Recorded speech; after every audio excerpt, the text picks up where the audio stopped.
పరీక్షల వేళ కొంతమంది విద్యార్థులు తీవ్రమైన మానసిక వేదనకు లోనవుతూ ఉంటారు. బాగా చదవలేదనో లేదంటే పరీక్షల్ని బాగా రాయలేకపోతున్నామనో భావిస్తూ మానసికంగా కుంగుబాటుకు లోనవుతూ ఉంటారు. తోటి వాళ్ళంతా పరీక్షల్ని బాగా రాస్తున్నారని, తాము మాత్రం సరిగ్గా రాయటం లేదని దిగులు చెందుతూ ఉంటారు. నిజానికి పరీక్షల వేళ మానసిక స్థైర్యాన్ని పెంచుకోవటం చాలా అవసరమని, అప్పుడే పరీక్షల్ని బాగా రాయగలుగుతారని చెబుతారు నిపుణులు. పరీక్షల వేళ కుంగుబాటును అధిగమించేందుకు ఏం చెయ్యాలో ఇప్పుడు తెలుసుకుందాం. చాలామంది పిల్లలు ఆందోళనకి గురి అవ్వటం అన్నది మనం చూస్తూ ఉంటాం. ఎందుకంటే ఆందోళన అనేది ముఖ్యమైన రియాక్షన్. అదేంటంటే ఒక విధంగా డిఫెన్సివ్గా ఉంటుంది, ఆ తర్వాత డిస్టర్బింగ్గా కూడా ఉంటుంది. అది డిఫెన్స్ ఎట్లాగంటే కొంత ఆందోళన ఉంది అని అంటే భయం అనేది ఉండి కూర్చొని చదవడానికి ఉద్రిక్తులు అవుతాం. ఆందోళన మితిమీరిందంటే కూర్చున్నా కూడా చదవలేకపోతాం.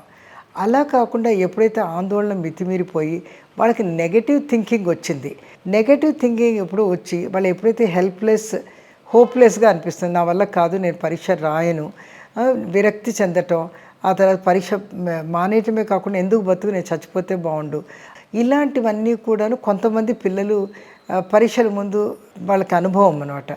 ఇది ఎప్పుడు జరుగుతుందంటే ముఖ్యంగా మేము గమనించింది ఆ పిల్లలకి మొదటి నుంచి కూడా వాళ్ళకి సెల్ఫ్ కాన్ఫిడెన్స్ లేకపోవటం, వాళ్ళ ఆత్మ న్యూనత భావం ఉండటము, తర్వాత వాళ్ళకి ఎప్పుడూ కూడాను ఎవరైనా చెప్పిన మాటలన్నీ కూడాను వాళ్ళు నెగిటివే వాళ్ళు తీసుకుంటూ ఉంటారు. వాళ్ళ వ్యక్తిత్వం అట్లాంటిది.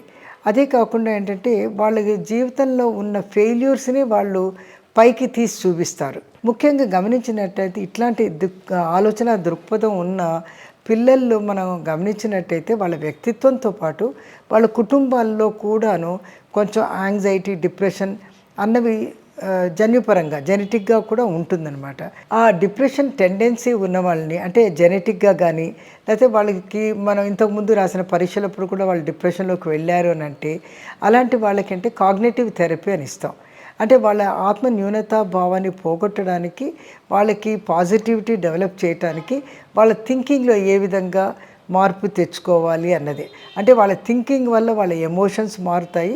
ఎమోషన్స్ నెగిటివ్ ఉంటే దాన్ని బట్టి నెగిటివ్ బిహేవియర్ ఉంటుంది, అందుకు అవాయిడెన్స్ ఇవన్నీ జరుగుతాయి. కాబట్టి అలాంటి పిల్లలకు ముందుగానే వాళ్ళ తల్లిదండ్రులకు చెప్పి వాళ్ళకి డిప్రెషన్కి అవసరమైతే పరీక్షల ముందు మెడిసిన్స్ ఇవ్వటం కానీ లేకపోతే కౌన్సిలింగ్ చేసి వాళ్ళ ఈగోని బూస్ట్ చేయటం కానీ చేయాల్సి ఉంటుంది.